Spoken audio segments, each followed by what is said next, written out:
Welcome to Bloody Good Horror, covering the best and worst of the horror genre since Halloween 2007. Listener discretion is advised.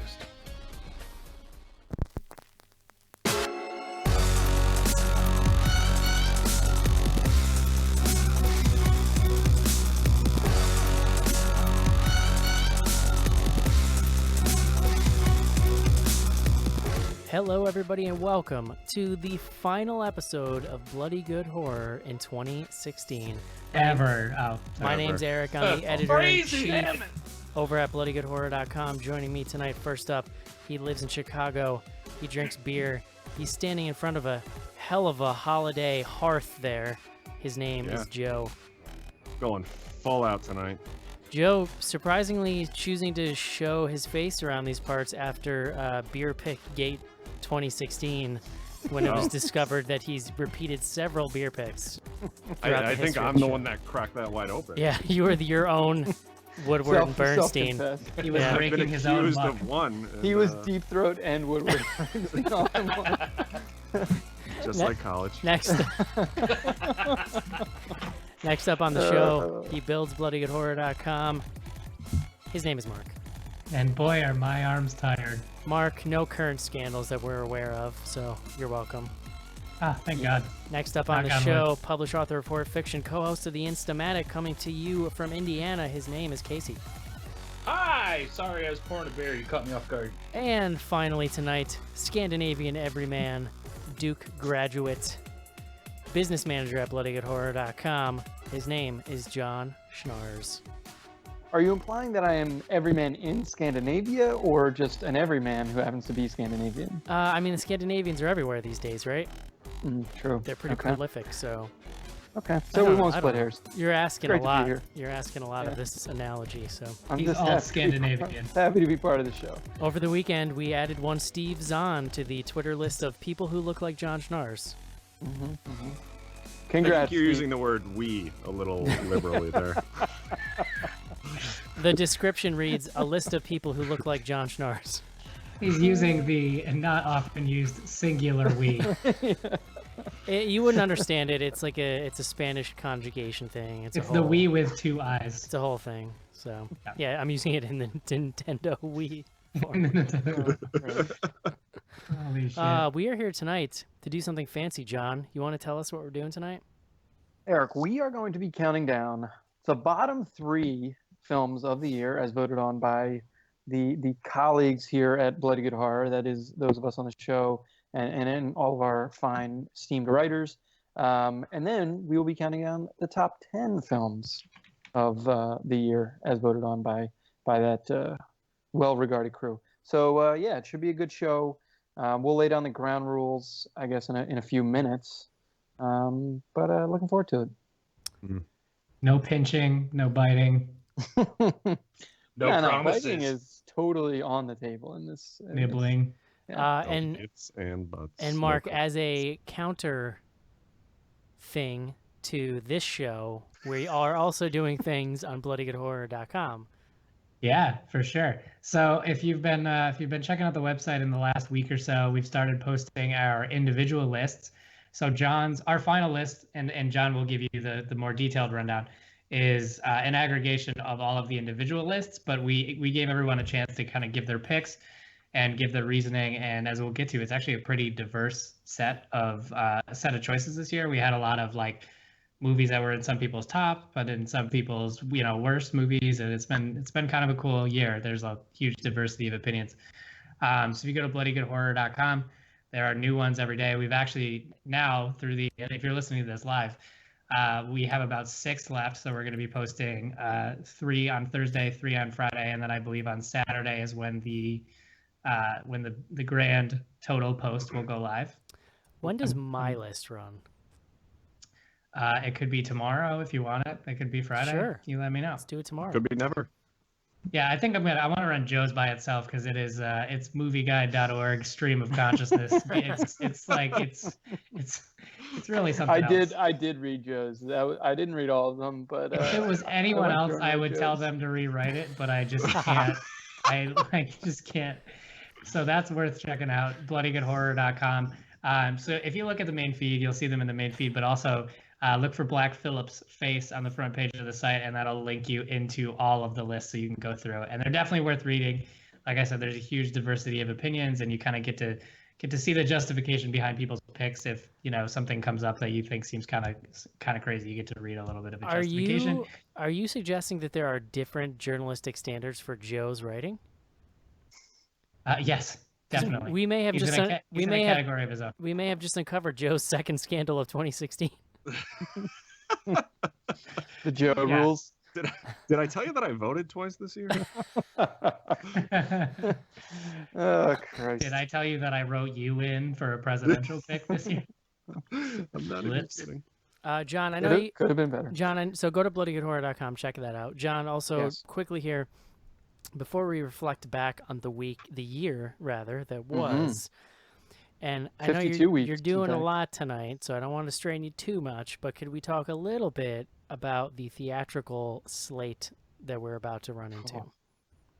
That's a totally different spreadsheet, dude. I didn't know where.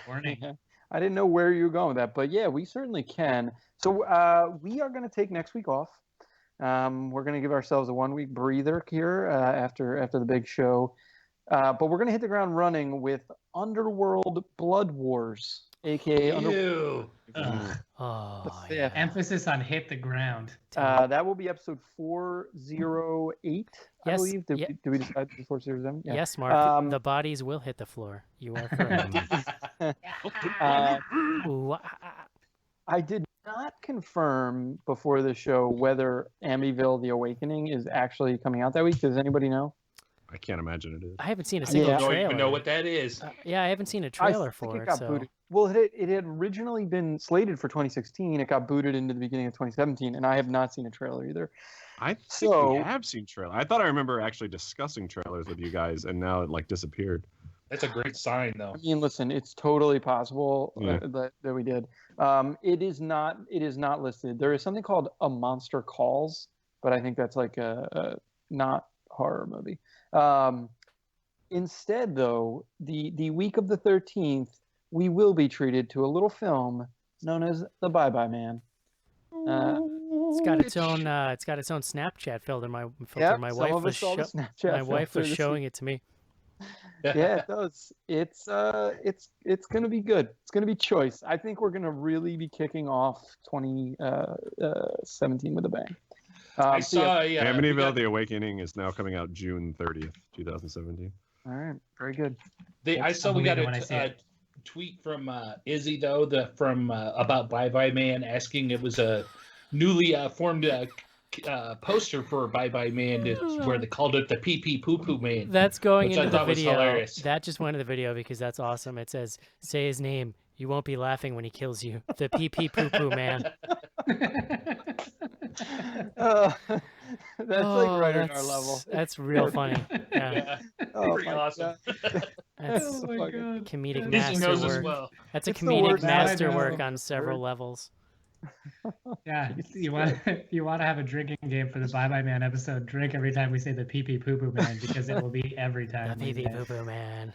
Yeah, so rounding out January, and January we have basically the entire month in the theater. We have Split, which I think we actually might be. I am seeing so many commercials for Split now. They're like really, really pushing it.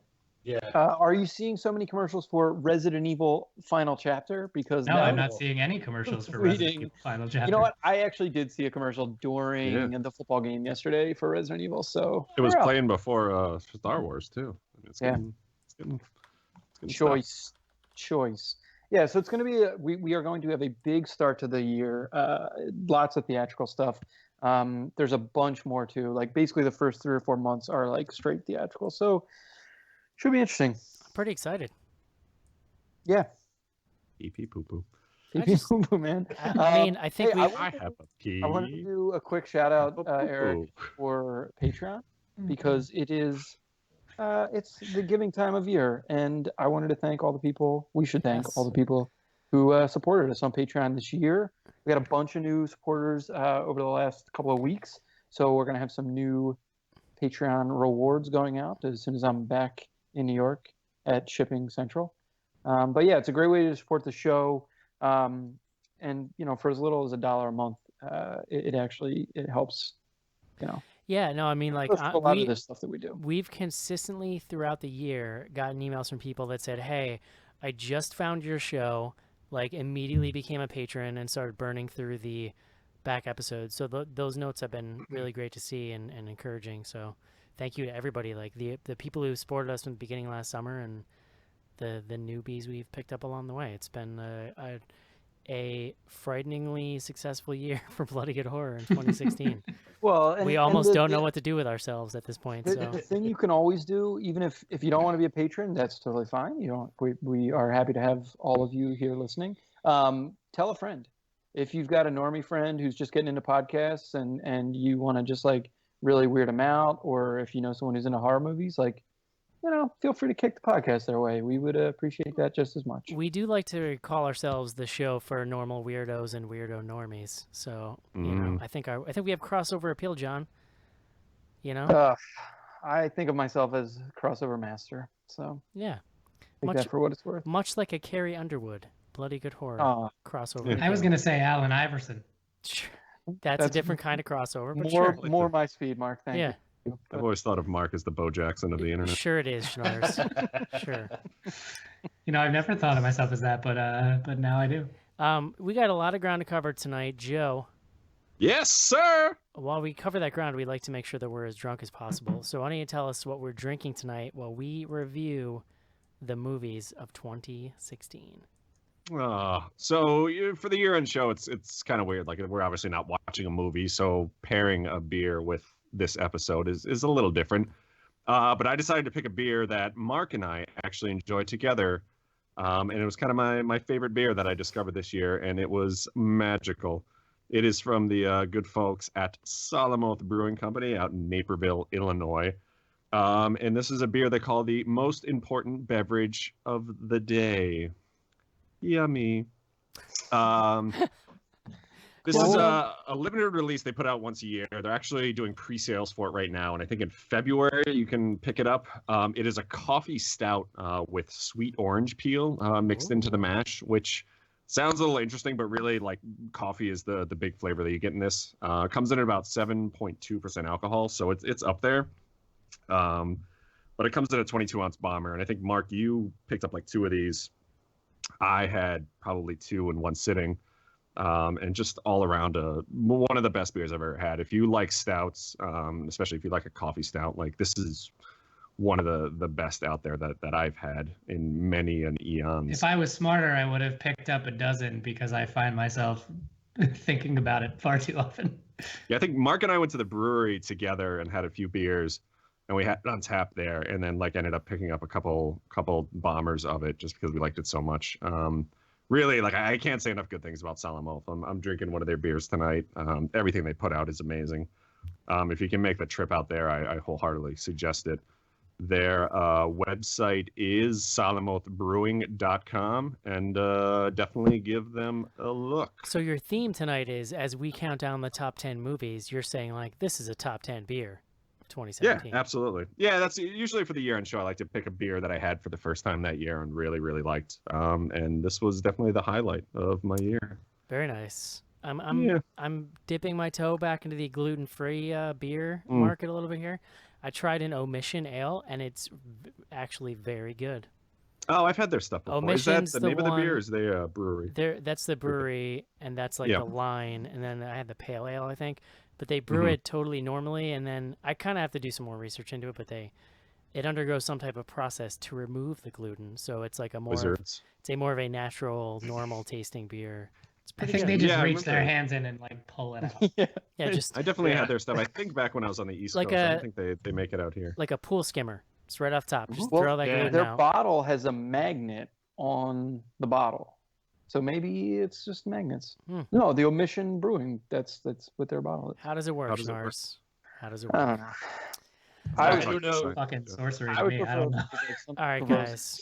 I don't know how it works or tastes, but I went to a Fresh Time Market today, and they had an entire gluten-free section, and it made me think of you, Eric. It's great. Wow. It's great stuff. All right, guys. Back to business. It is time to count down the best and worst horror movies of 2016. Coven, man. We got to get this sucker done, though. Seriously. Last night, man, I was so drunk I was calling Morocco, man. Trying to get to the Hotel Hilton at Tangiers in Casablanca, man. That's pathetic, man. Is that what you want to do with your life? Suck down peppermint schnapps and try to call Morocco at 2 in the morning? That's senseless. But that's what happens, man. Hi, this is Tom Savini, and you're listening to BloodyGoodHorror.com.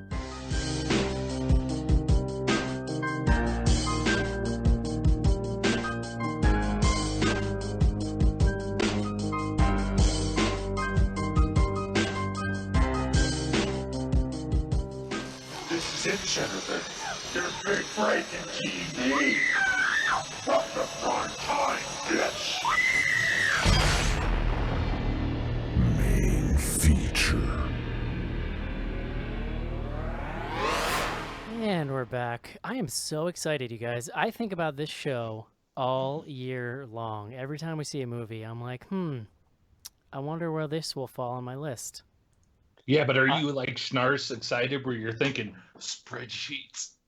I actually think we were better. I feel like in past years, the last couple episodes before the show, we end up like talking so much about where things ended up on our list without talking about the movies themselves. And we didn't do that this year. So, hats off to us, I would say. I mean, I'm mostly concerned with where it is on my list. I think that's clear, but that's fine. We can do that. We'll get into that, Eric. John, before we turn it over to the schnarziest episode of 2016 of any year, really, why don't you do your thing and bring us the word of the day?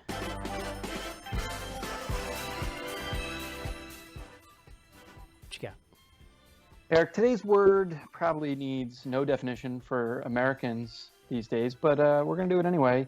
That is elector. Oh. L-E-C-T-O-R. Too soon, my friend. Too soon. A person who has the right to vote in an election. Who knew? It's such a simple definition. In the U.S., it is also a member of our electoral college. Does that mean that I get to vote my conscience and like not how the other writers voted? So can I like veto picks on the list? You know, Eric, it's I'm your hearing. show. You do what you want.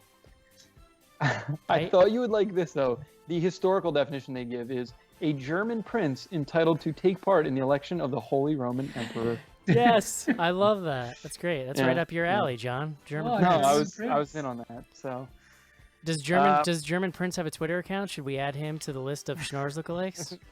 Willkommen aus meinem Castle. Would you like to see a tour? So, you are interested in this wonderful process. We've got a spare room if you'd like to stay over. I will commence ignoring Joe for the rest of the show. Sorry. Every night we have the tickle fight. I'm really disappointed, Joe. I thought that was going to be Prince lyrics in a German accent. Oh, shit. German Prince. Oh, my daughter's like 2 feet away from me.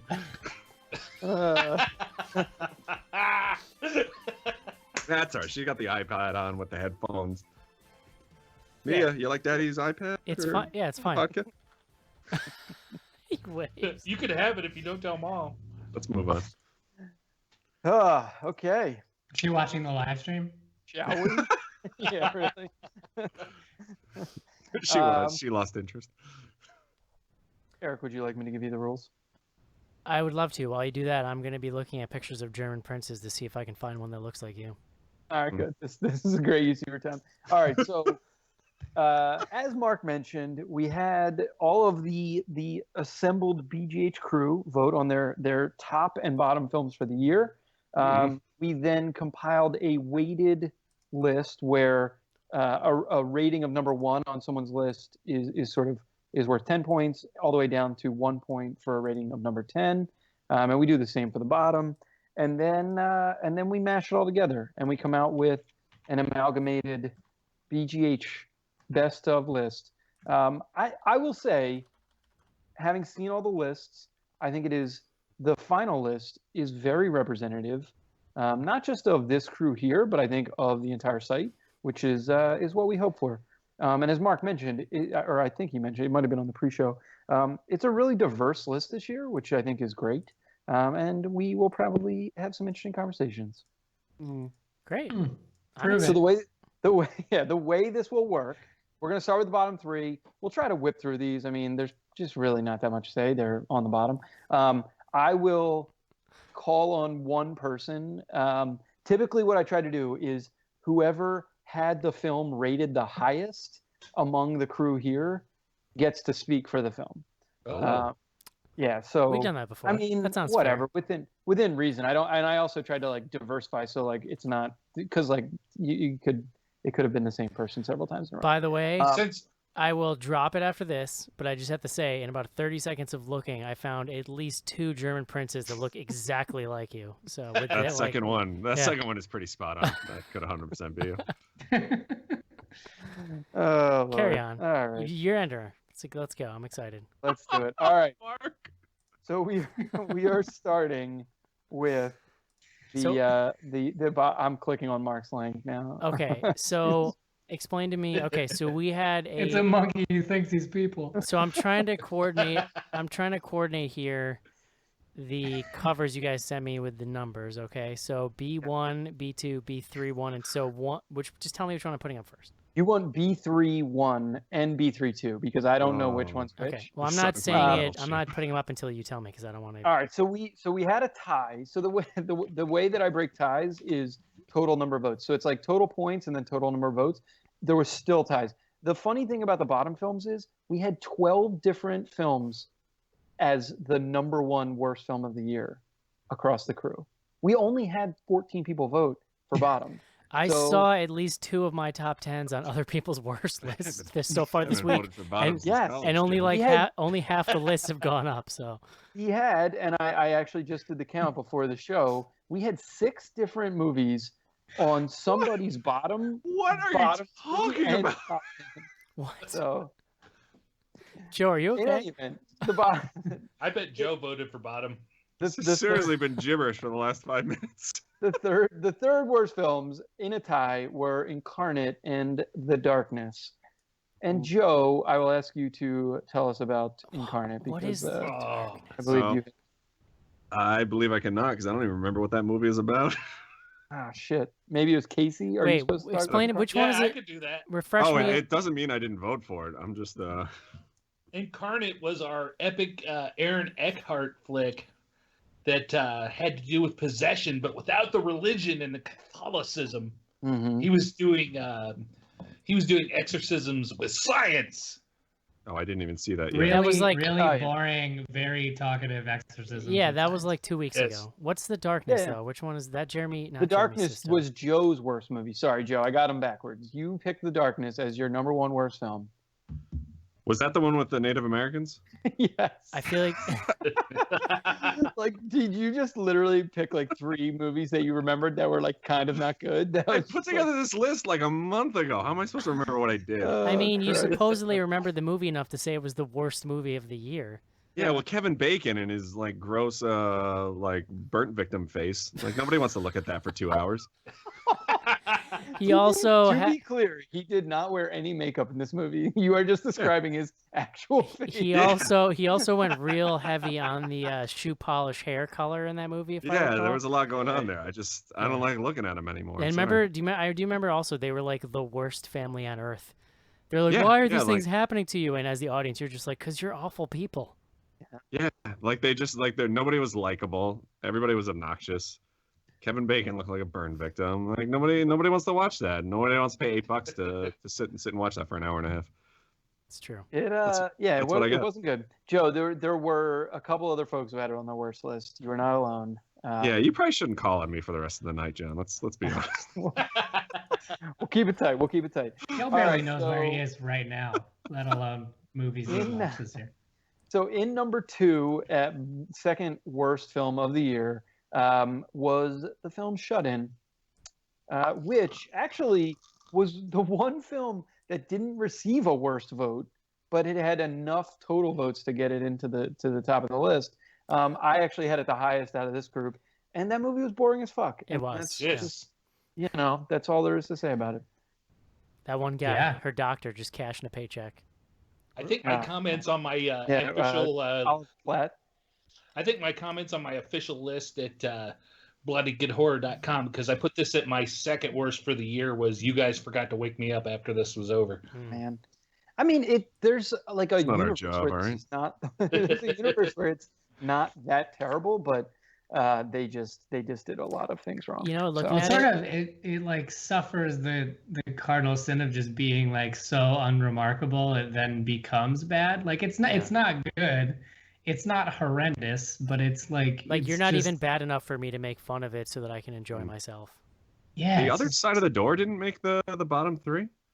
No, that wasn't the worst. Yeah. No, So I thought it was pretty bad. at all. It was I don't bad. know if I'm It like wasn't jumping the ahead worst. of John's point here, but one of the things that I brought up a couple episodes ago is that worst is kind of difficult because a lot of our reviewers, a lot of people that write for the site end up reviewing movies that we'll never see. So they could potentially vote for a movie that like a worst movie that is not a movie that we did on the podcast and that we would never see, and also vice versa. Like they're not necessarily going out and seeing all the movies that we review for the podcast, almost specifically because we watch a movie and we're like, this movie is fucking terrible, don't go see it. So I think that's part of the reason you get such a diversity is because we've all seen different bad movies. Yeah, I think Mark's part, like I had a lot of trouble putting them in like order. Like my bottom 3 could have gone in any like specific order. Like I didn't really see what is worse than. I mean, you didn't even remember your number 1 bottom 3. So I'll tell you, the one I was most surprised about was The Forest, because that got a bunch of votes, relatively, but none of you guys picked it. And I thought it was. I didn't see it. I didn't think that movie was awful.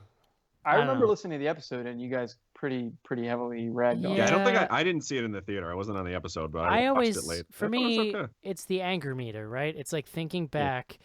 When I see a movie's title, does my blood pressure immediately shoot up? And for whatever reason, The Forest, I didn't get. Like I was kind of like, whatever. It was dumb. And it might live in this weird Venn diagram where it's like in the middle are these movies where the rest of our reviewers may have been like excited about seeing it because it was kind of like a throwback to the sort of Asian horror movies of the early aughts, I guess. With one chick from the Game of Thrones, right? Yeah.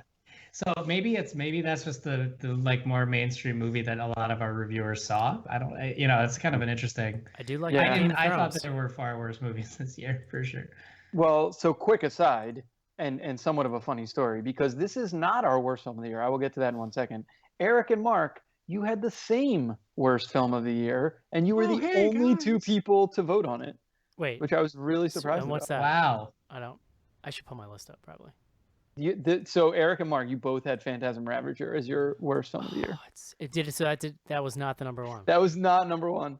I just had to call it out because I thought it was cute that you both had it as number 1. Well, it's so funny because we watched it together too, so that adds another aspect of it. But I think that kind of goes to Mark's point. Like, if we didn't have an open week and just a random sort of thought about watching that, like, would that have made your list? Here's why Phantasm Ravager sucked so bad, because on some level it's a great feel-good story of like, oh, these guys, like, they finally made this weird movie after all these years, and they did it before Angus Scrimm died and blah blah blah. But then to watch it and see it fall so badly on its own face and just like in a mangled mess was so sad. It was just sad to watch.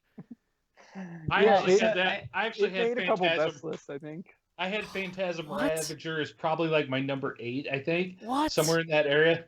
What? I put in my comments on my list that went up on bloodygoodhorror.com. I put it on there. This is a terrible movie, but for a Phantasm fan, I like the wrap up. I thought it was fun. I sat through that movie with a stupid grin on my face going, oh, wow, this is great. Even though the movie was terrible. So if you showed me that movie, and said it was made by college kids, I'd be like, you guys might want to change your major because it's not great. All right. We gotta keep this rolling. Rob Zombie, aka Robert Zombie. Congratulations, Rob Zombie. You're the worst. Eric, I'm gonna let you talk about this. You and I had this most highly rated, along with Cece, who it was her worst film. I've seen this on like a lot of other like random lists of worst movies of 2016. This and Yoga Hosers. I kind of liked Lords of Salem, and I feel like as wacky as it was, he was trying stretch himself a little bit, but this is like it's like he regressed and he regressed and he just went back to the worst tendencies of Rob Zombie, and it's just like the unending cursing and the lame cliched like hillbilly carny characters and the like awful crass, like unnecessarily like crassness of it all. It's just so bad. It's like all the worst tendencies of Rob Zombie's vomited out into a movie. I don't even think he's trying anymore, to be honest with you. You know what's funny about that? Like, so 31 did not make my bottom 3. It was very Rob Zombie-ish. I totally get it. I totally get why it's number 1 worst out of everyone's movies. But actually, Yoga Hosers made my bottom 3 for the exact same reasons. And I was doing this. That, like, to me, Yoga Hosers is Kevin Smith at his absolute worst. And also, when you talk about Lords of Salem, I weighed Yoga Hosers relative to how much I kind of loved Tusk and how disappointing Yoga Hosers was by comparison. Yeah. So I think, like, I totally get the reasoning. But for me, I just, like, this was the year that I was like, yeah, I'll throw Rob Zombie a bone. I didn't, like, hate it. I didn't think it was great, but I didn't think it was the worst by any stretch. But I totally get it because I kind of felt the same way about it. I mean, to me, like, I had them kind of like this. And I think that Yoga Hosers was like a nipple hair's breadth away from making my worst list. But when I talk about films that made me angry... That was a very confused metaphor. When I talk about films that made me angry in 2016, it was 31 and then everything else underneath it. So I think we just lost John, which is going to make the rest of the show interesting. Yeah. Very awkward. I mean, I can follow. I've got the top 10 list, so I can kind of drive us here if we want. He's right there. Oh, there he is! Yay! Guys, my internet situation is not super good right now. Well, you sound great. So, Willkommen, German Prince. Well, so we talked about 31. Was that good? Was that good for you guys? It was really good. You missed it, but it was great. It was very good. Oh, good. Let us crank right into the top 10. And I'm actually going to start with 3 different honorable mentions because there was a log jam sort of toward the bottom of the list. Log jamming. Yes. Yeah. So Mark, will you quickly talk about The Shallows and The Boy, both of which made your list and barely missed the top 10? Yeah, so both of these occupy a very interesting space for me because I think I saw The Shallows on somebody's worst list. And I think I may have also seen The Boy on someone's worst list and also, pretty low on some of the top lists. For me, I think that both of these movies, I really enjoyed. The Shallows, I think, was super tense. It kind of defied logic a little bit, but I thought that Blake Lively was awesome in it. And I thought that it was kind of cool to see that sort of movie. The Boy, similarly, I think, if you saw lots of really high quality films this year, which I guess we kind of did, I just sort of appreciated how unexpected it was. And it takes a turn that is, as we discussed on that show, which is not like the most unique turn ever, but for whatever reason, when I watched that movie, I was like way into it and I kind of look back on it pretty fondly. And I find that movie like a lot more memorable than a lot of movies that I watched this year. So that's kind of where they landed in my top 10. I don't think that they're like incredible, although I think I had The Boy as high as 5. I had it up there. Just because, like, looking back, I thought they were super fun and like I would really like to revisit them. I could totally see any sort of critical, not backlash, but any, reasons to not think that they were great. But as far as like my personal enjoyment and how memorable I thought during the year, I rated them both pretty highly. I had The Boy, Eric I had The Joe joining you. Yeah, I had The Boy on mine, and I think it did a lot for exactly what Mark said, like a pleasant surprise. The Boy was yours? Yeah, The Boy is mine. I would just like to say, like, to me, I think that The Shallows is to me like a pretty objectively good thriller. I think I would be surprised to find out someone really hated it. The Boy is different for me, where like as we've established, every year, I like to pick one movie and sort of take it under my wing. And as Mark coined, how charitable of you. As Mark says, like sometimes I like to just pick a hill to die on, so to speak. And like The Boy to me was the weirdest movie I saw this year. It was like almost the best ending for me of the year, and it only got beat out because of one that's actually just like really incredible, like on my number one. But like, I don't know, man. If you're adventurous and you like weird stuff, like go watch The Boy. I just wanted it on my list because I feel like too many people wrote it off because of how mainstream it was, and I think that's a mistake because it's a really weird, fun movie that, like Mark said, with all the other generic shit we've seen this year, when you think back on the year, you're like, oh, The Boy, that was like so fucking weird.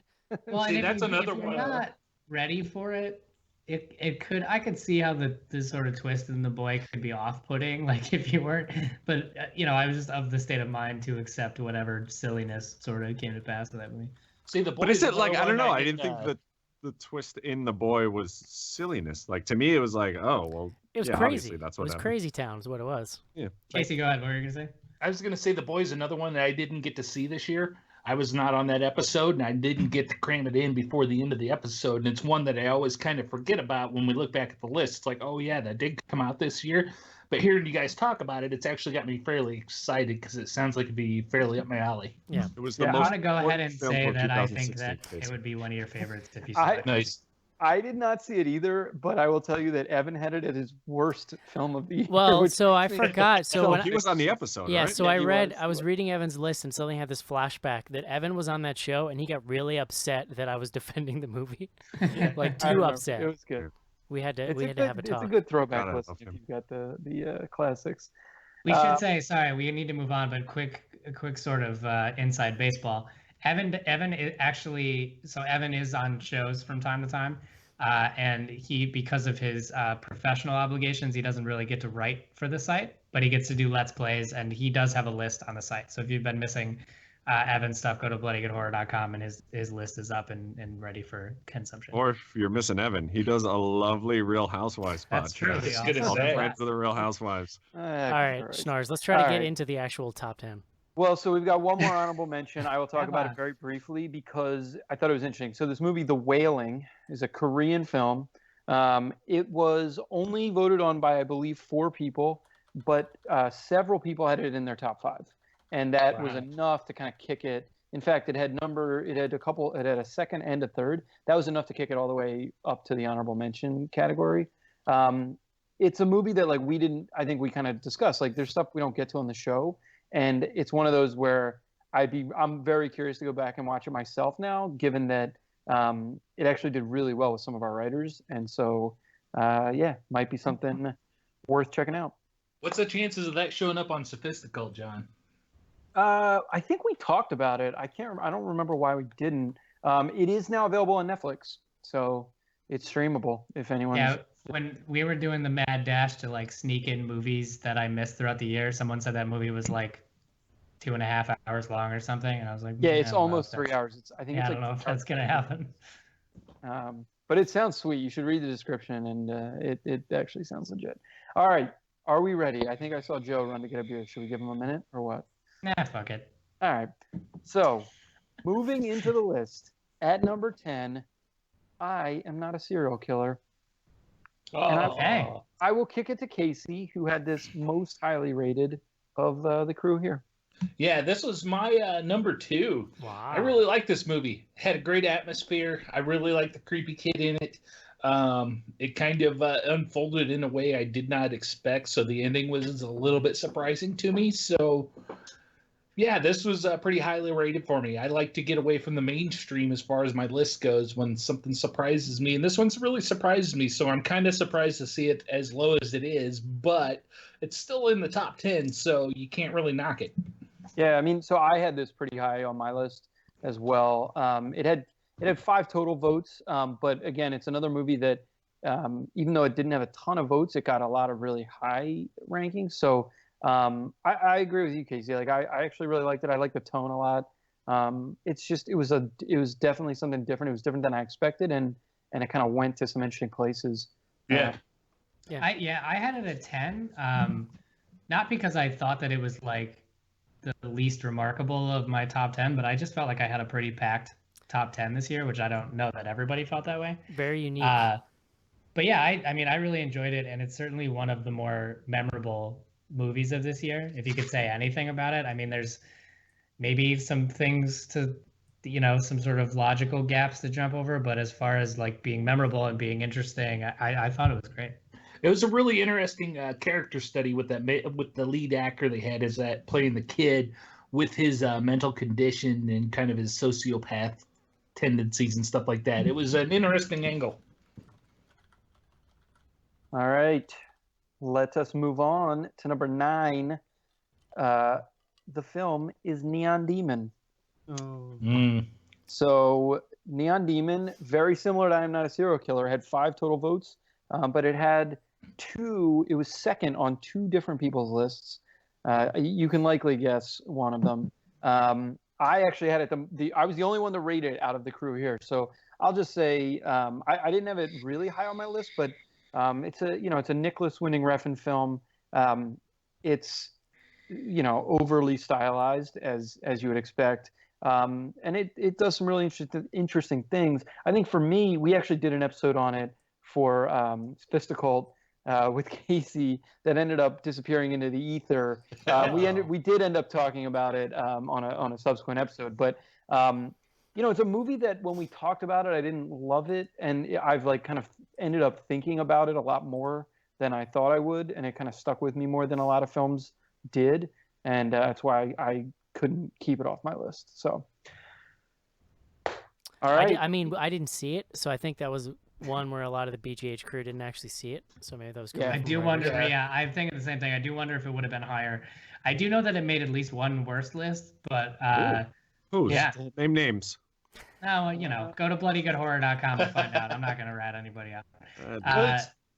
But I mean, yeah, it's sort of, we've done his films before, and you kind of, it's either like you think he's pretentious or you think that he's got something going on, and that's sort of how that works. I mean, it's interesting too. It can be both of those things. They're not mutually exclusive. Yeah, it's interesting for me as far as like weighing that. Having had a discussion with John and Andy and John Shelton, they knowing just from talking about movies with those guys how much they love some of the past Nicholas Winding Refn movies, and hearing how they kind of viewed this one, I'll be honest, it kind of weighed on my overall opinion of it, because knowing they're the diehards and I'm the one that thinks this guy's got some interesting stuff, I don't know that I fully get it. Knowing that the diehards aren't necessarily as warm to it as others, as they would be with some of his past films, it's like, yeah, there's something there. They probably got a reason for that. It's interesting. I mean, I would say it's worth checking out. You'll probably know in the first 30 minutes if it's going to be for you or not. And, just beware. All right, number 9. Wait, no. That was number 9. Yeah, sorry. Number 8, another interesting film in that I was the only one to select it from this crew, even though we did cover it on the show. The film is Hush. I considered it for my list, but ultimately did not. So Hush ended up on a lot of lists, and I didn't see it, so I'm just gonna go ahead and say it probably would have made my top 10. Yeah, I mean, we're cranking into the place where like almost a majority of people did put this on their list. It was number 1 on one list as well. This is our first film to get a number 1 vote. Really? Yeah, I mean, that was the deaf girl thing, right? Yeah, it was. That's funny. I've tried watching that twice and have yet to finish it. I really like that. For some reason, it did not make my list. The main movie that I looked back on and was like, oh, should this have been on my list? And then I didn't put it on there, but I remember being pretty impressed by it. Yeah, it's an interesting film. And I've been saying this a bunch, but like all these movies are now available on streaming, or a lot of them. I mean, it's actually one of the sort of great parts of living in the future is that you can go find these movies pretty easily these days. So I would definitely highly recommend it. Yeah. So number 7, almost the exact opposite situation in that somewhat similar or somewhat different, very highly rated by a number of the writers. The film is Lights Out. And Joe, you were the only person to put it on your list. Wait, how did it make the top 10 then if I was the only one? Well, I mean, on the show. Oh, I see. Yeah, I this one, again, I kind of lump in with The Boy, where I was pleasantly surprised. It had a ton of not obvious, but like jump scares. But I thought they did it in like an interesting enough way that it kind of, separated itself from just your standard horror film. I'm reading my description right now, and it's complete gibberish, so I have no idea what the hell I'm even talking about. But I mean, like, even like, I want to say like the first 5 minutes even like scared the crap out of me. And I think it was just like a fun, like scary movie, straightforward. But yeah. It was definitely the butt clenchiest movie of. Yeah. I'm surprised it didn't make anybody else's list. I thought I remember all of us really liking it. I enjoyed that movie a lot, but there was other ones that kind of sitting there thinking of myself in the moment while watching the movie. I think there was others I enjoyed more, but that's not to say I didn't like this movie. I thought it was a lot of fun. For me, honestly, like, these lists are so much about just gut feelings. Just read a title and what do you think? And I kind of pass over a Lights Out and just kind of go like, that was kind of fun, and then move on, because like I'm looking for something a little more unique or something, I guess. Yeah, I mean, I didn't love the movie, but I don't disagree with what Joe said. Like, it was scary as all get out. I mean, I guess for me, it was like the acting was probably the big detractor for this one, but it's another one that has like a really interesting story to it, where it's just like short that what's his name, James Wan saw, and like gets it basically turned into, he produces and turns it into like a full feature. Gerard Depardieu may have also seen it. It's unclear, but I'm sure he did. I mean, he's got time. He's got nothing else going on. All right, let's move on. Number 6. We're cranking through, guys. We're almost in the top 5 here, but we're gonna go to the third rail and we're gonna talk about Ghostbusters. Oh boy! I'd like to kick it over to Mark. Actually, hold on. Let me verify. No, we're gonna kick it to Casey. Actually. I'm no! So excited. Fuck you, Mark. You guys both had it rated the same, to be fair. Yeah. Ghostbusters was my number 4. My childhood is still intact. Shocking. I still love the original Ghostbusters. I don't know. I really love the cast of this movie. I thought it was great, and I thought it was a lot of fun. Was it the original Ghostbusters? No. Do I think they went out to recreate the original Ghostbusters? No. I think they were trying to create something new. I think Kate McKinnon stole the show. She's hilarious. Leslie Jones is great. Melissa McCarthy is great. Kristen Wiig is great. They're all funny. I think, what's his name? Chris Hemsworth, a.k.a. Thor, kind of stole the show a little bit. And I liked some of the message they had as far as man-hating and women-hating and things like that. They had some good messages in there, and it was a good time. Was the big bad what I would have hoped for? No, it was a little cartoony, but it was a good time. And seeing giant ghostly balloons going through New York City was pretty great and worth the admission for me alone. Mark, do you have any other thoughts you wanted to add? Yeah, I mean, so like I saw this movie on my 30th birthday, which I thought was of significance because it's been around 30 years since the original came out. Because you always wanted to be a Ghostbuster. Yeah, I've been a Ghostbuster for 30 years, and it was really awesome to go see this movie. No, I mean, it's, say what you want about it. I think anyone that says it's a bad movie or that it shouldn't exist can just kind of like get fucked, because I don't think that there's a case to be made for that, honestly. Well, and like we've legislated that that fight has been fought so many times. It's just like, why are we fighting about this? That's the piece that didn't make sense to me with all of the movies that have been remade. Well, and we are all adults, more or less, right? We're in various states of adulthood. We're able to kind of wrap our heads around it. And 30 years old, apparently. I don't know. And I think when you stop thinking about the meta aspects of it, and you stop thinking of it kind of as a remake, and you just watch the movie, it's a funny movie that I think pays pretty decent homage to the rest of the films, and I think it's a worthwhile movie. Like, I think that if we saw a horror comedy with that cast, that was that funny and like had all the same effects, but maybe like different whatever, that would have been a horror comedy that would have made our top 10 no matter what, I think. And that's the case that you make for Ghostbusters as a movie, which is if you like just remove all of this meta bullshit from it, it was a really fun watch, and I think it was totally worthwhile.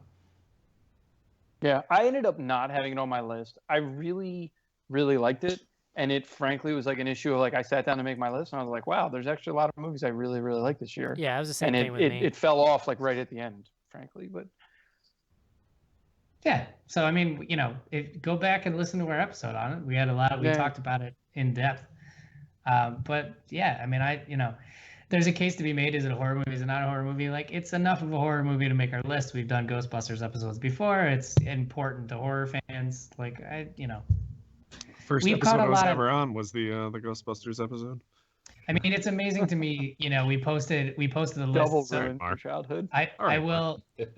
Sophie had it as her number one. Spoiler alert. And some people were giving her shit on Facebook. I wouldn't say it was the best movie of the year, but like, it's just amazing to me that there's still people carrying the torch. Like, you fucking lost. Give it up. Forget about what they're even talking about. Who are you that you're just Trump. sitting? Who are you that you're just sitting on Facebook waiting to like tear somebody's top 10 list down?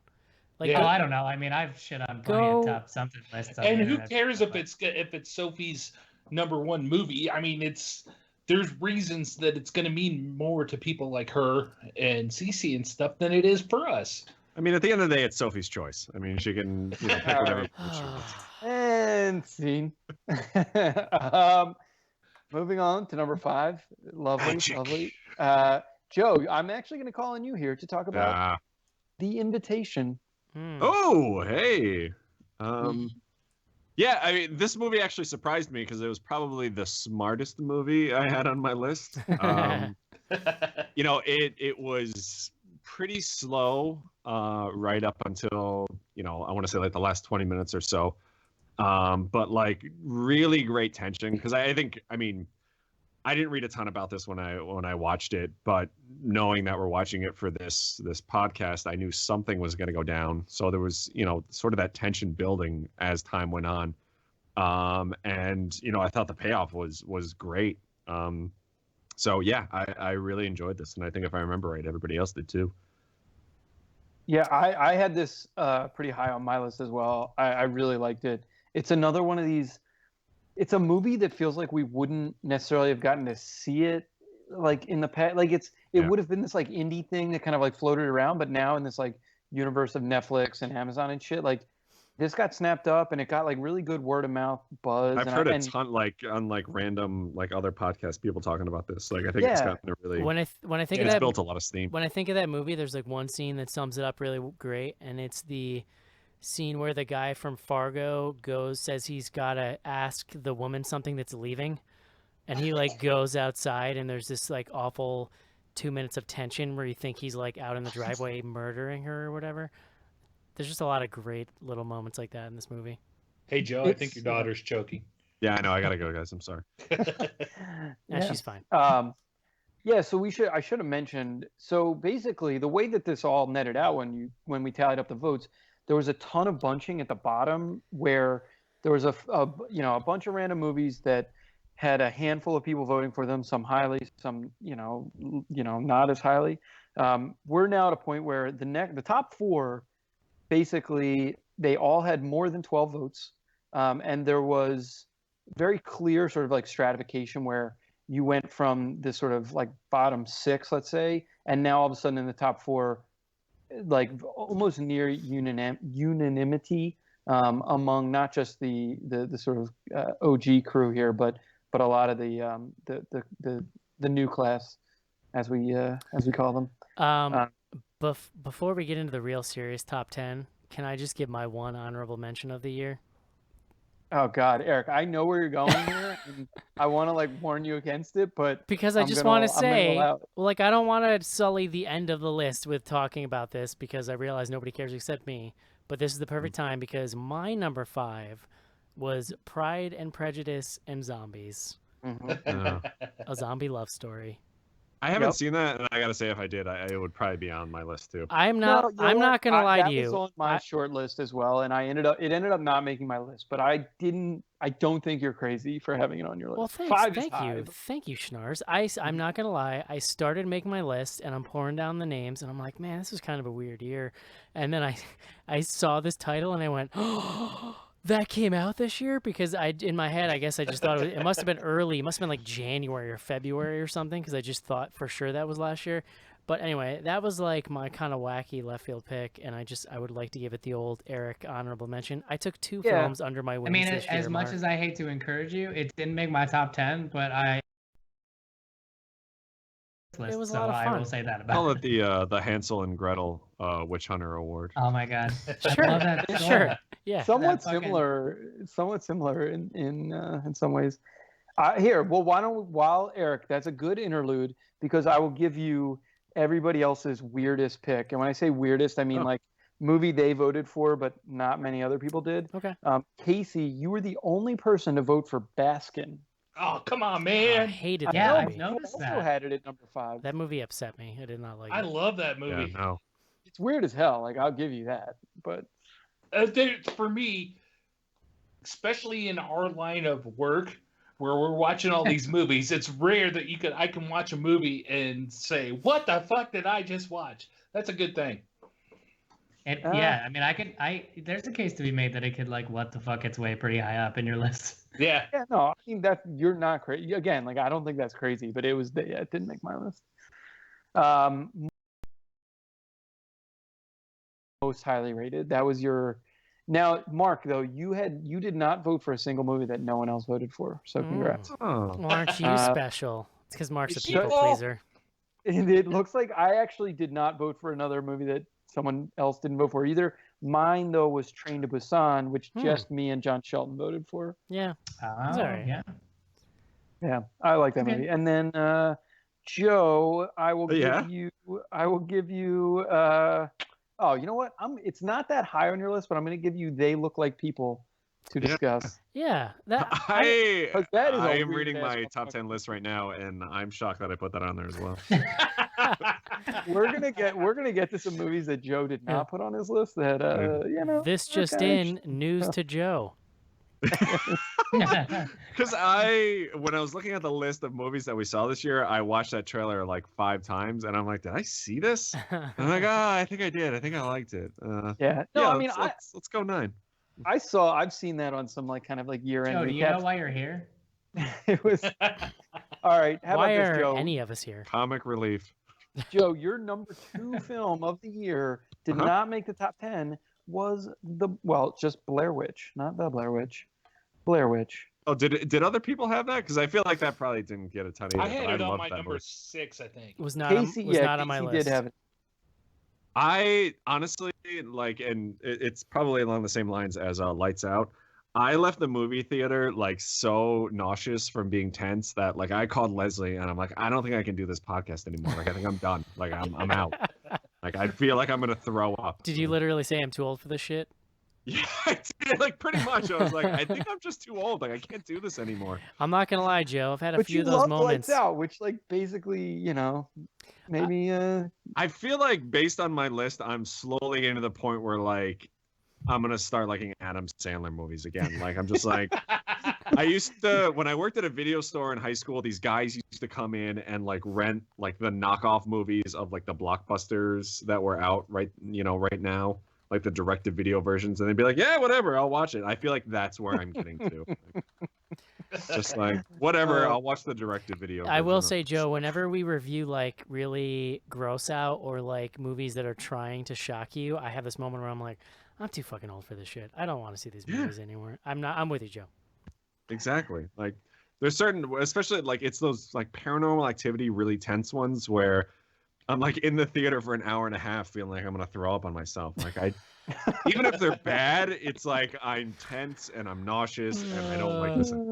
I love you, Joe. Continue, John. It's funny as the token oldest man of BGH, I know where Joe's coming from because there was a time like in watching Dexter where like starting on Sunday nights, because I think it aired on Sunday nights and it started like 8 o'clock and I think it started at 9. I'd start getting this feeling of dread, like, oh god, I got anxiety poops because it's like, oh, he's gonna get caught, and it would just make me miserable.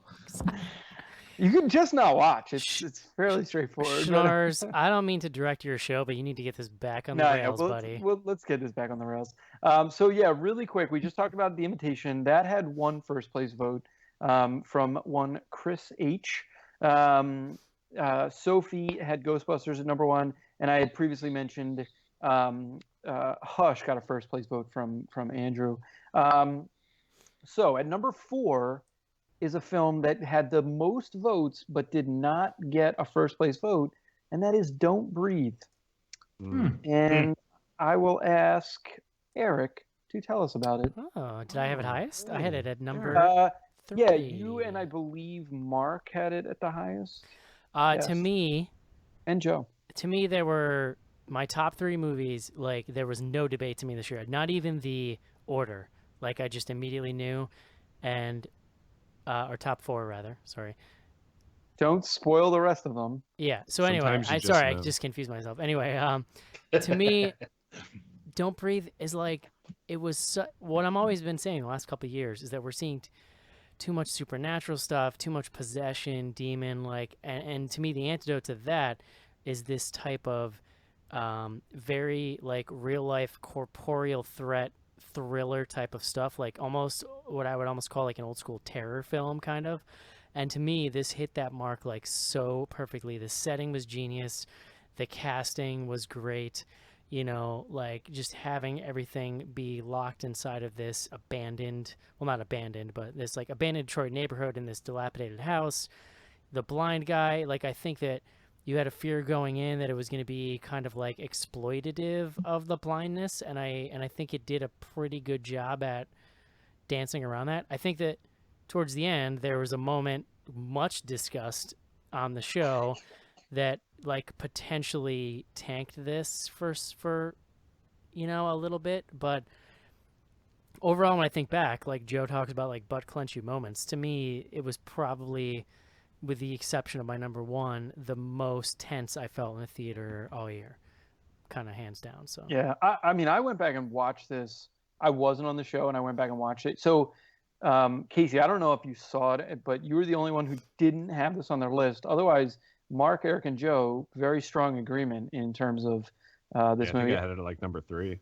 Yeah, I went back and watched it after I had listened. I had not listened to your guys' show because I like knew I wanted to go watch it. And I mean, it probably lost a little bit for me only because I didn't see it in the theater. I was getting it on, you know, home video, but it's pretty effing scary. I don't know. I did go back and watch this after the episode 2, and to be honest with you, I don't remember if I watched it in time for the cutoff as far as our ballots and everything. It was a good movie. I did like it. Looking at my top 10 now, I could probably squeeze it in on that list and knock something off that I did vote for. So it was pretty good. This, Casey, is what you're saying. Yeah, I mean, yeah. I actually do think that this is a movie that loses a little bit if you don't watch it in theaters, because I think that there's a lot of sort of sneaking around and kind of high tension moments that, like, if you don't have that sort of immersive environment and kind of full volume, it might lose a little bit of it. Well, but quiet moments, right? Like quiet moments work great in the theater because you're all just doing one thing. You're sitting there in the dark watching this movie. Yeah, because I watched it at home, and those quiet moments, I had the internet. That explains a lot. Yeah, no, and those moments were just like so taut with tension. They were just really great. Yeah, it was great. I mean, I think that if it did not have that sort of Thanksgiving dinner moment, let's say, I was gonna ask what the moment was, because I don't think I ever listened to the episode. Like, so was it the? I mean, we can kind of get into some spoilers, I guess. Baster scene that we all felt was kind of the scene with the turkey baster. It takes a turn from like your average sort of tense thriller to like a really kind of it takes like almost like grindhousey or sort of non-normie direction that is that depending on your perspective either makes it like an even more kind of intense worthy movie or something that sort of just gets comically offensive, well, and it sort of lives or dies by what you think. The problem to me is that it cheapens what's actually a really good thriller, right? Like it's kind of a device that I could see being used in a less quality film to amp up the shock value, when really it had to been busy just being a very tense thriller the whole time. So I remember kind of feeling like it just didn't need it, you know? Yeah, Are you I talking agree. about the Yeah, I fact think that this he probably would have had been like my number one if it just kind of stayed the It course. was just the whole like rapiness of the scene and just the whole like hard Richard. Yeah, I mean, I end. guess for me, it's like the the turkey baster is almost like it pulled punches a little bit because like there's actually like there's been a bunch of movies and I mean the Kimmy Schmidt show is about the same kind of thing. Like that movie Room was about this. Like No, it's not. no, but about No. no, but about like people who abduct women and like keep them as like fucking like what do you slaves. Yeah, that's actually exactly what do you think about. Kimmy Schmidt's about, John? I never saw a turkey baster and Kimmy Schmidt. No, I think. Well, the other thing is, I remember taking extreme. I remember taking extreme umbrage with his science and his lab practices because I feel like. Yeah, no, well, but that's my point. Is like they like pull punches by like having like it almost like they're trying to make him less evil by making him like quote unquote not a rapist, even though like he definitely is a rapist. And we had that discussion on the show for sure. Well, and that's what's like so weird to me is like it's like pulling punches. Like it's actually like more gruesome and like terrifying for him to just be like a straight up fucking sicko that's not using a turkey baster. I don't know, whatever. I did not. I was curious, like what the discussion point was because it was a wonky. I mean, it was that, right? Like it was that, like if it didn't have that moment, then maybe it's higher in everyone's mind. But to me, it was enough. It didn't totally derail it for me. Yeah. I guess that was kind of the point that was made on the show. Yeah. Well, no, it's just it's a moment in an otherwise pretty great film that was a little off, but I still think it's really good. And this one makes me happy as the person with the most contrarian list, because this was like pretty close to where I had it. So yeah, I mean, well, and as long as it lines up where you've got there's a ton of consensus around the top. So I think you guys probably won't be like terribly surprised, but thematically there's actually some really interesting stuff in the next couple of movies. So number 3 was the only movie in the top, let's say 8, that we did not cover on the show, and that's Green Room. I had this at my number 2. It made number one, and it actually has the distinction of having the most second place votes of all of. I didn't see it. That was definitely one I felt like would have ended up on my list. Oh, dude, it was one of the last movies that I watched this year, and it's fucking awesome. Like if we did it for the main show, it probably would not have been number 1. For reasons that we'll discuss, but it would have been number 2. Yeah, I'm almost surprised, Mark, you didn't have it higher because, like, given the like material and the sort of like the traveling band punk aspect of it, like. Well, and honestly, and I was talking to a friend about this recently, and I don't know any other way to say this other than sound like a total asshole. This is one of the only movies I've ever seen that contains quote unquote like punk characters and puts them in a setting that actually makes sense. That's not like a parody setting. Mm-hmm. Like I've been around people, not murderers necessarily, but I've been around people in situations at shows that remind me of people in this movie. I thought it was just like a very down to earth portrayal, and just in terms of like tension and insanity and just like I just thought it was so awesome. Yeah. And I mean, in any other year, it could have been my number 1 that I can talk about my top 2 movies, and we'll talk about them because my top 2 are the last 2 movies remaining. Yeah. But it's I mean, I can't, if you haven't seen Green Room, you have to see it. I just thought it was like, when I was talking to our writers, I was like trying to go through the scramble of movies that I absolutely needed to see, and everyone was like, you have to see Green Room. And when I saw it, I was like, wow, that's fucking awesome. Like I said, I had this at number 2. It's funny because the way that Eric described Don't Breathe, like you could basically say the exact same thing about Green Room. I thought it was a little grittier. I mean, not even a little. It was a lot grittier and like sort of grimier, and like it like almost makes you feel worse about humanity, like whether you think that's a positive thing in films or not. I would say in general, there's a couple things that are really kind of interesting about the film. So it's it's either the last or second to last film that Anton Yelchin made, and I think he is a really talented actor that died this year and like ridiculously tragic circumstances. But I think that's really notable. I would say that the director Jeremy Saulnier, you guys got like he's someone that like you got to check out. If you haven't seen Green Room, go watch that for sure. Go watch Blue Ruin, which is his other film. Oh yeah, that's a great movie. They're kind of like companion pieces in some ways. I mean, he's definitely making films about a specific, I don't know, like culture, for lack of like it, and it feels really sort of like vital in a way that, I don't know, just regular Hollywood stuff doesn't. This movie like really blew me away. So see, it's interesting because Green Room was my number 7, so I liked it a lot. Yeah. But it didn't grab me the same as it did other folks, especially, here with BGH and whatnot, because I know it was ranking high on there. I thought it was really good, but there was something that I was lacking that it didn't fully grab me. I don't know why that is. It didn't grab you the way Phantasm Ravager did. Right. That's going to be the ongoing. It was just missing a certain Regginess. Ravage you. Yeah, it didn't ravage you the way that Phantasm Ravager. I mean, it's probably going to surprise a lot of listeners, but my past has a lot of punks and hardcore people, much like Mark's does, and a lot of it seemed to ring more true, so it didn't necessarily surprise me as much, I guess. I don't know. Got some bad news about your horse, dude. I've been to some venues that I wouldn't be surprised to find somebody with a knife in their temple. Yeah. Oh yeah, totally. Yikes. Here we are, Green Room. Did we lose John? Cool. I'm back. I think I'm back. Yeah, you're here. Yeah, you are. Carry on. Yeah, sorry. So, Casey, you haven't murdered anyone in a punk rage, though, is what you were saying?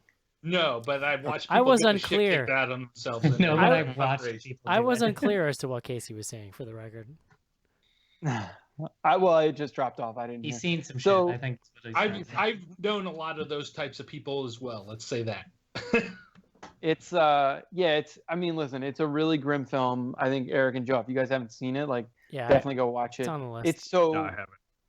Yeah, it basically, I think you guys were the only 2 people who didn't vote for it. So everybody who saw it. So clearly you haven't seen it, and you're wrong. Yeah.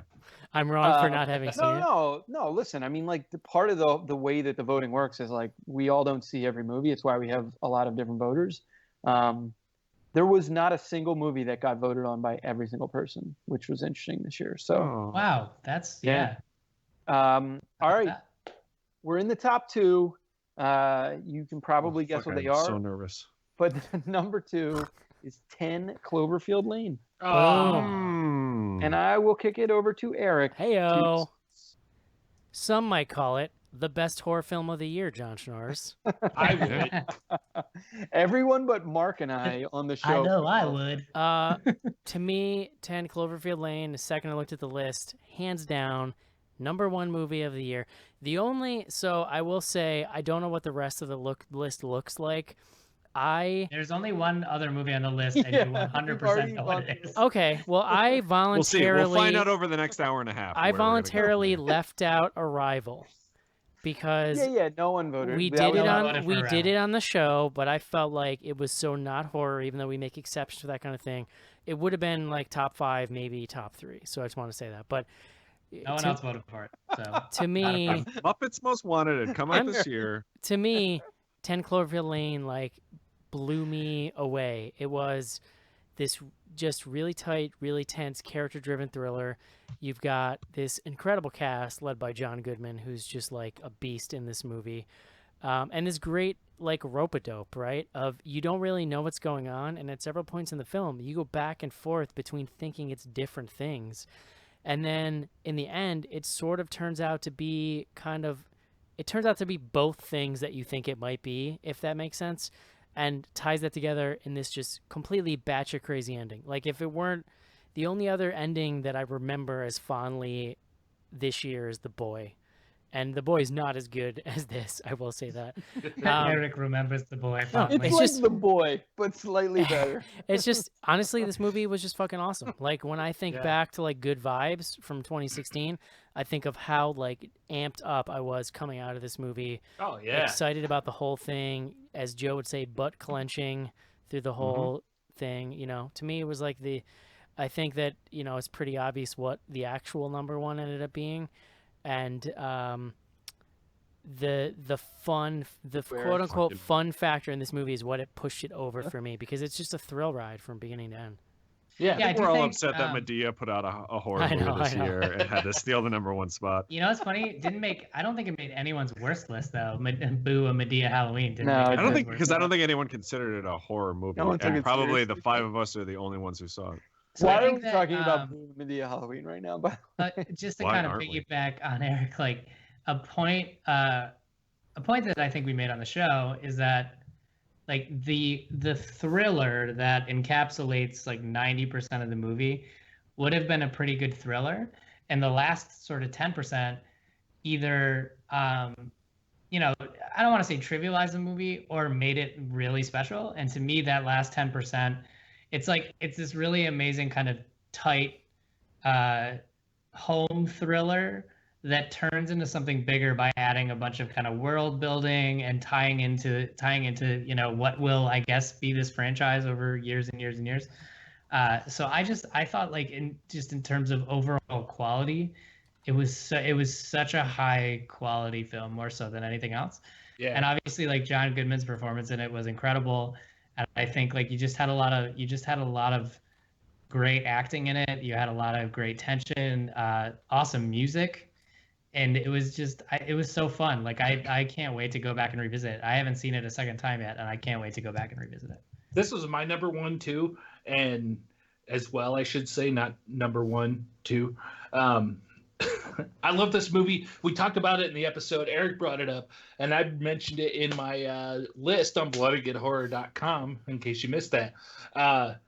There's a point in this movie when John Goodman shows up and he is clean shaven. And it is the most butt clenching moment I've had this entire year at the movies. Just skeevies from head to toe. Just like a shudder of like, ugh. He pops up behind Mary Elizabeth Winstead. He's clean shaven. He's got clean clothes on, a nice button-up shirt, and you're just like, oh my God.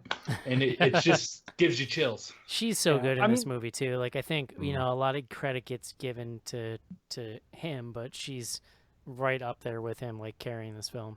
What about the third guy? He was also the whole cast was great. I'm just kidding. All three of them. Yeah. Listen, I really like this film as well. Buzz. It's funny. I was sort of mentioning, it's not, but like when we were talking about Don't Breathe, like when you look at Don't Breathe, Green Room, and Cloverfield Lane, like they all kind of have that same claustrophobic single location, confinement. Like there's it's to Eric. You really you hit the nail on the head when you were talking about sort of when trying to like flip the script from possession films and like all that goofy, wacky shit. And now we're getting much more into this like realistic, just corporeal was the word you used. It's the right word. I think what's cool about 10 Cloverfield Lane is like it does both. It kind of like has its cake and eats it too by kind of going a little bonkers toward the end. And like, guess what? No picture frames are going to flip over. No doors are going to creepily creak open. Like you're just going to get murdered if you don't get out. That's scary. I'll always miss the picture frame falling over though. No, I will never. No picture frame's going to get flipped over, but there's going to be a vat of acid and somebody's going in. Oh, the acid scene. Fuck. That was like the best scene of the year. Oh, yeah. Nothing says party over like rolling a bunch of acid into the middle of the room. All right. Here we are, John. Is everyone ready? I have no idea what number one is. Oh, are you serious? You know what's hilarious? How drunk are you, Joe? Joe doesn't have any idea because he did not. He's the only person on the entire staff that did not have in his top 10. Even though I know probably you didn't saw see this it. film. Joe. No, I know you saw this film because Joe, we saw it together in Chicago. It is The Witch. The Witch. Oh yes. No, that movie was way too smart for me. Joe, don't play that. Sorry. No. Yeah, it took me 45 minutes to figure out what the hell anyone was saying. No. No. Really quick. So Green Room had one top vote. That was from John Shelton. 10 Cloverfield Lane had 3 top votes from Eric, Casey, and Joe. Mark, I will let you kick us off on The Witch, which received 8 first place votes from the entire. Oh, damn! I mean, so The Witch, I think, is sorry, pardon me. The Witch is. I would say there's no question that it's the most memorable film of 2016, if only because of the amazing way that Evan has given us to talk about it. But I mean, honestly, it might be divisive. I would say it's divisive if so many people didn't vote for it as their top film. Well, and even Eric and Casey had it in their top 3. It's not like they didn't. It was my number 2, so it wasn't mine too. But it has this sort of like immediately like instant classic kind of feel about it. It has this like Black Phillip thing, which just sort of became a meme with people.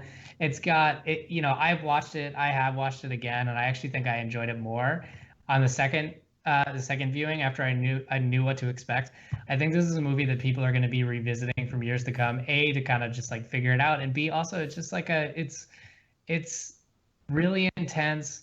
There's a lot of like actually honestly really fucked up shit that happens in the movie that we sort of made jokes about because we didn't know how to deal with it. I just think it's impossible to watch this movie and then walk away having not been affected by it, for better or for worse, right? I think if John wasn't there to watch it with me and explain what was going on, this would have made my bottom 3.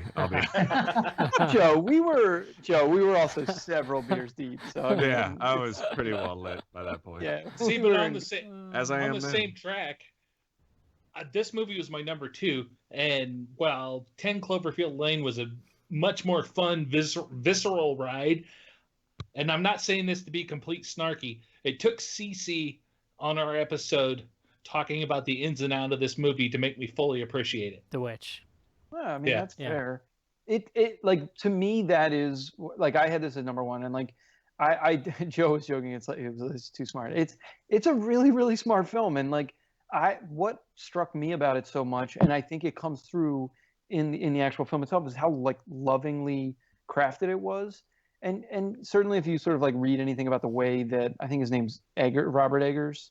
Yeah, anything about the way he made this film. He was making it for years. He kind of had this script he was honing, and it's like very true to the time, and they like went to painstaking detail to kind of like recreate it was the written setting. It was written from like real life accounts of people in this area from that era who thought that they were like witnessing witchery, basically. Mm-hmm. Which gives it this really interesting, authentic feel, even though like what they were experiencing probably wasn't real per se, but those fears and emotions, You like think, Eric? Are you I don't willing to go know. on We record with might have some witches listening that might disagree, but Black Phillip's still real to me, Dan. but that's what's cool about it, right? Is like, but the fear and the emotions are like so real because it was what they were actually feeling, just without the context of science. Well, and I do think too that if you remove your initial reaction from this, and you remove the like trying to wrap your head around it, I actually think if you just watch how the plot unfolds from like A to B, it's actually still pretty tense and pretty fucked up and a pretty interesting watch. Like, you don't necessarily have to fully understand everything that's going on to appreciate it, and that's something that I really kind of latched onto on the second viewing. Is the first time you view it is like kind of a mindfuck. It's like it's unlike anything else that has come out in years, and then you watch it a second time and you sort of just gain this new appreciation for everything. It had so many expectations too that I think it was really hard to view it at the time on its own merit without it feeling. That's kind of like, it was a $3 million movie that like just hit it big on the festival circuit. So like that they were even able to generate those level of expectations is actually really impressive. Sorry, Joe. No. To kind of Eric's point, like I didn't see this till it came out on DVD, and I think it lost a lot just based on the hype. Specifically, listen to you guys talk about how much you loved it, and then I watched it, and it's really not till like the last 15-20 minutes that things like really kind of take a weird turn. So I felt like I was watching this entire thing, waiting for some weird shit to start happening, and it's really not until that last 20 minutes where like Black Phillip kind of does his thing and all that goes down, which I feel like is what all like the memes and like everything that came out of this movie was kind of built around. So I wish I had seen this in the theater, and I probably would have liked it a lot more if I had. Yeah, I mean, to me too, like you, I think we were talking about the cast with 10 Cloverfield Lane. Like the cast here is fucking killer. Great, really good. Oh yeah. First of all, they learn to speak whatever fucking archaic English they're talking in this movie. I wish they hadn't. But another Game of Thrones actor also. Yeah, but it's interesting. This woman who kind of plays the main character, Anya Taylor-Joy, like she was in Morgan, which we saw, and like whatever. It is what it is.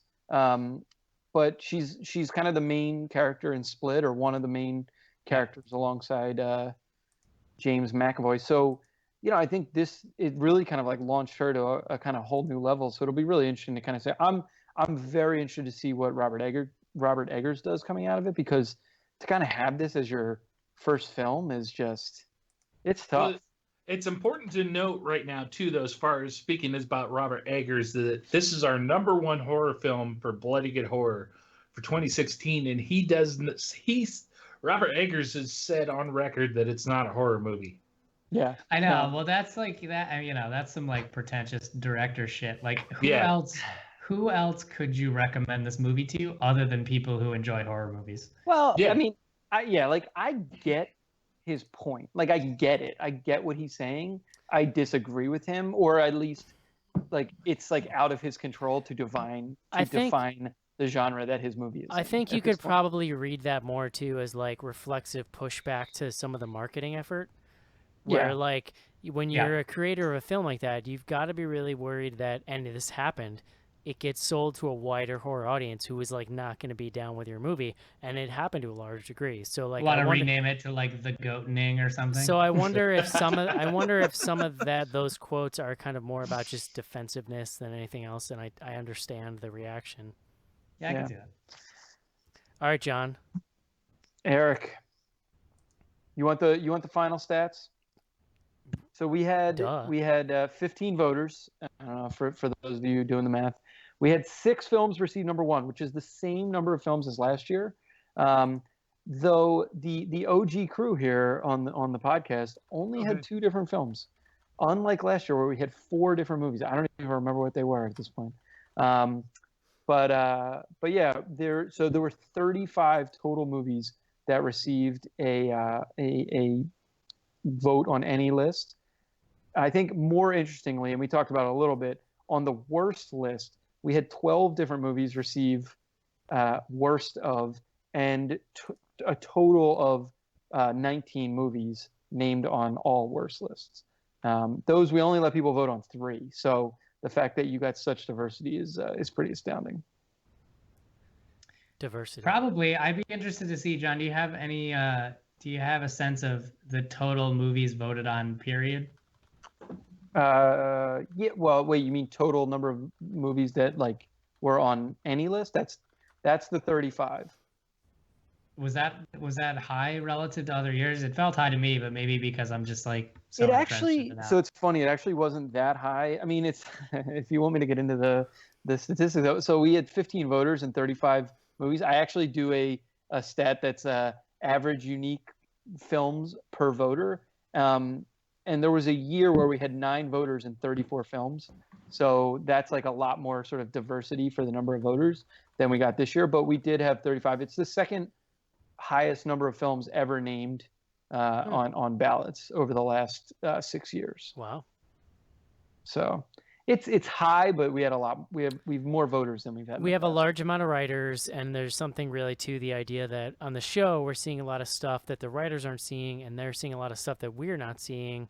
Although ultimately that's probably a really great balancing force. Like this list is really interesting, right? Like a lot of stuff in the 5 to 10 range that I haven't seen, but that's good. I'm sure there were things I missed that should be on this list. And then like fair agreement in top 5. So I think like ultimately that leads to a pretty balanced list. Yeah, and like I said, really you can go all the way down to, the drop off, like down to like number 16. There was like a fair bit of clustering, but like the difference between the film that came in number 16 and then came in number 10 is fairly small. So it was like literally like being named on like 1 or 2 lists kind of like push stuff into that top 10. So yeah, I think where in past years we've had like a lot of diversity of total number of films named, here we actually have like a lot of different movies receiving multiple votes. probably maybe more than in past years. All right, John. Yes, Eric. Thumbs up, buddy.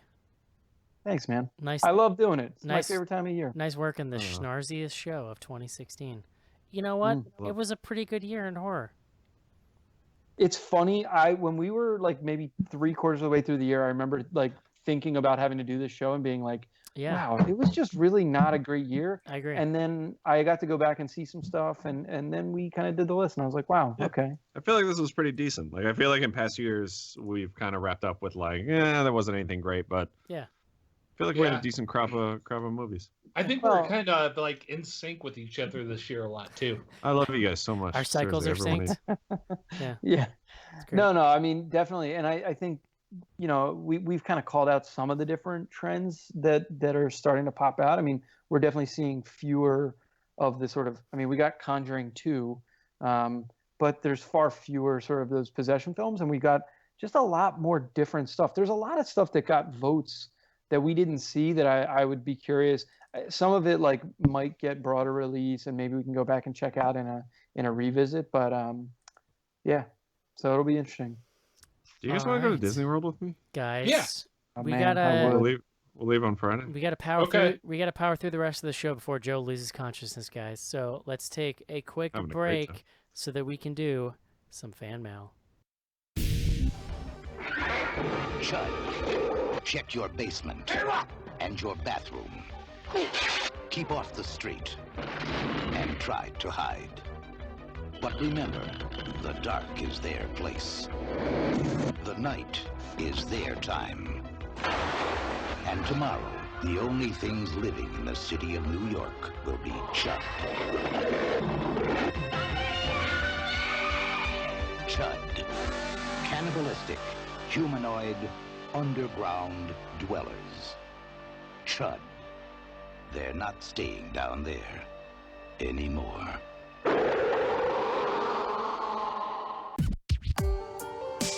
This is Jason Mewes, and you're listening to BloodyGoodHorror.com. Yes.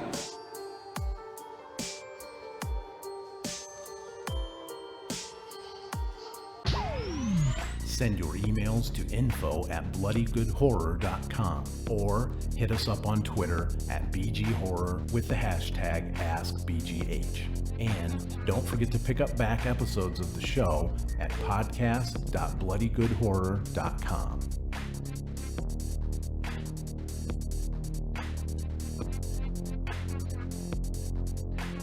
And we are back. We are back. Feels good, guys. Feels cleansing to sort of get 2016 out of my pores, It's a weird year. Hey, Mark, I saw your friend Mark's t-shirt earlier today on Twitter, and it is awesome. I like this t-shirt. Yeah. I want to see it. There's a place called Wormhole Coffee in Chicago, and they've got a DeLorean mounted up towards the ceiling, and they've got lots of kind of like 80s movie posters and video game stuff, and it's fucking awesome. Info@bloodygoodhorror.com is the email address.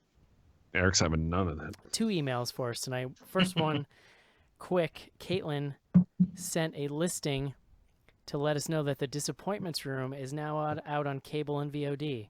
She said, just in time to not make the year-end list. Oh, thank goodness. Oh. So. Thanks, Katie. Next up. I'm disappointed. Next up, a very nice email from Alyssa. Alyssa says, hey guys, been listening to y'all for about 4 years. As the dumpster fire of 2016 comes to a close, I wanted to let you know just how much you've impacted me in a positive way. You were the first podcast I ever listened to, and I stumbled on you by accident. I've never looked back. I lost my mom last year, and one of the things that got me through the soul-crushing panic of losing a parent was this weird, unique, and hilarious show. So thank you. Thank you for the laughs and for letting us take part in your lives, and thanks, Joe, for all the beer knowledge I have, even though I still hate beer. Even when things are really tough, it's nice knowing that once a week I get to put on my headphones and sit amongst old friends. Thanks for all y'all do, and Happy New Year, Alyssa, Lycanthropology on Twitter, the artist formerly known as Dean Loosechester.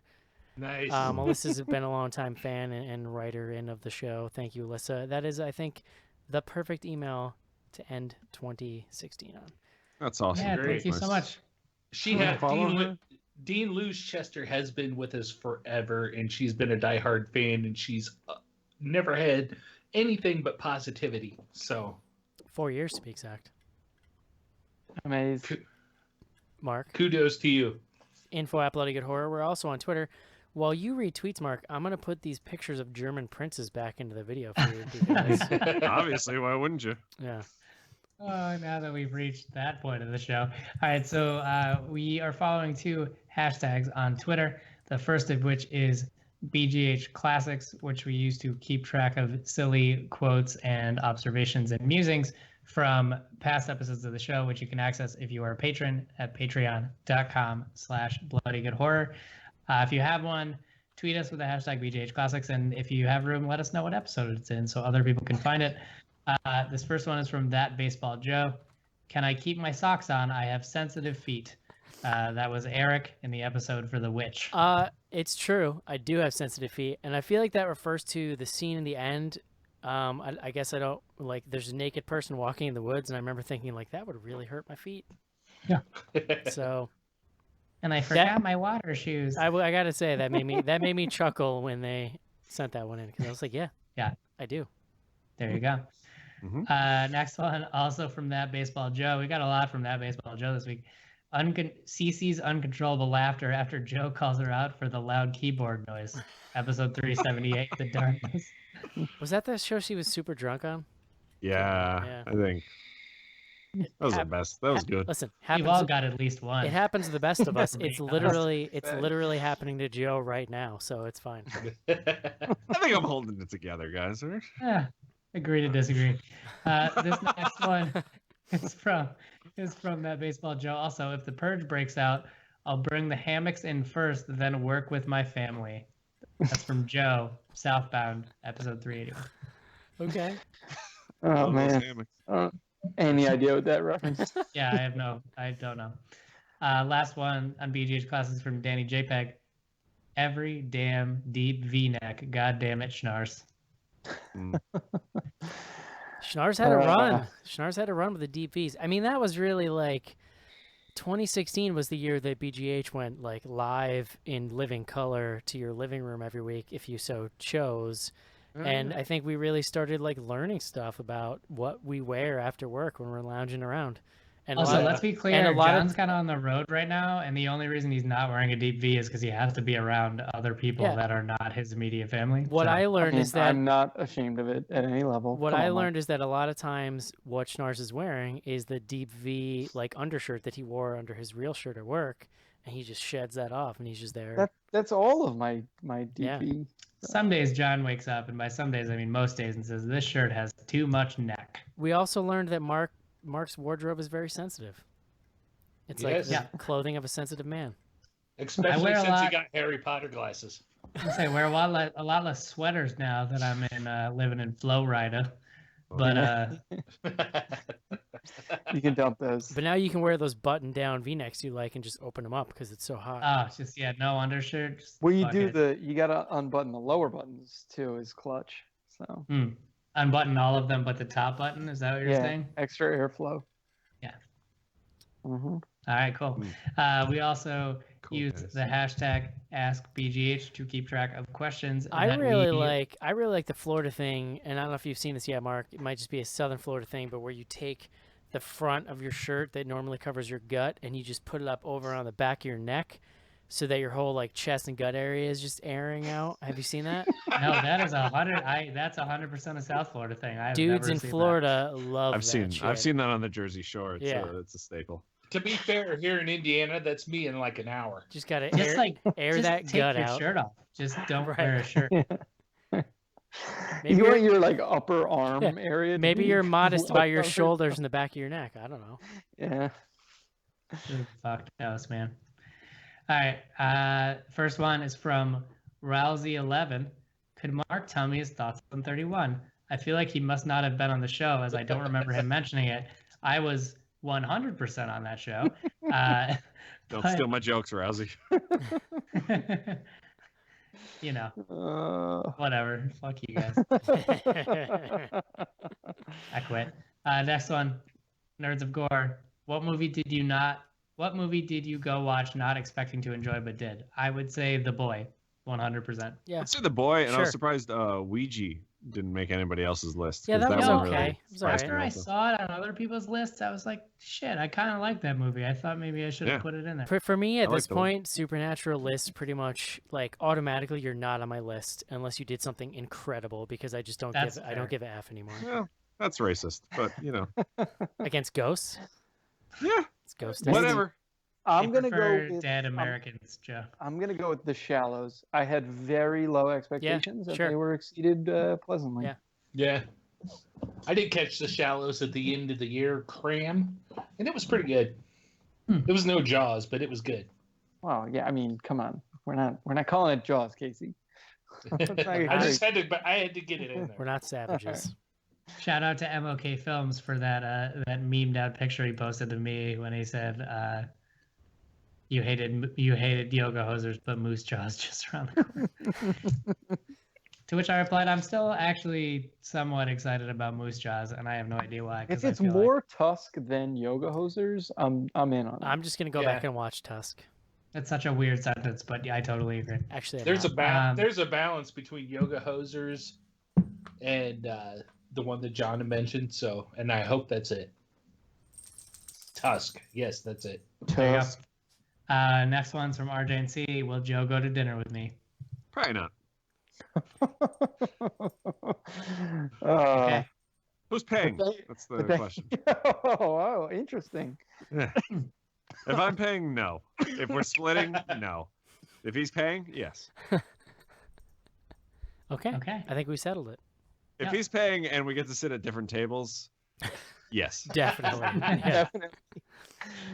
I feel like that might be worse. He would just be looking at you from another table. I like this new... we don't have to look at each other. He could be like in the table over in the corner, and I could be in another restaurant. I like this new extension of like the conversation last week about Joe and like going out to dinner with fans. Like you just write in, and then based on your social media presence, Joe will judge whether or not he would go to dinner with you. To be fair, he specifically called out RJNC, so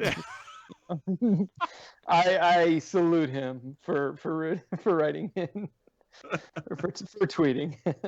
Holy balls! All right, last two. This one's from Mark72 Carroll. Second year in a row, live year ender. Is that true? Cool. Shout out to Big Picture Burgers and Eric Cloud.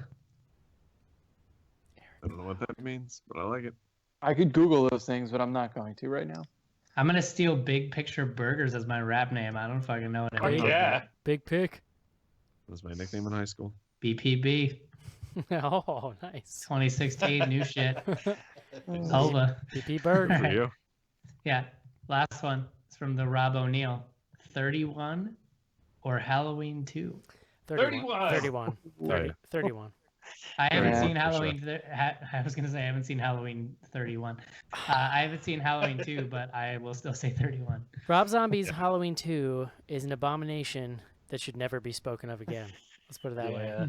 I almost want to go back and watch it because I don't remember why it was so bad, but I remember thinking it was so bad. So now it's I'm like, what happened? Halloween 2 Some basically. Of Rob Zombie's best friends are Cardis.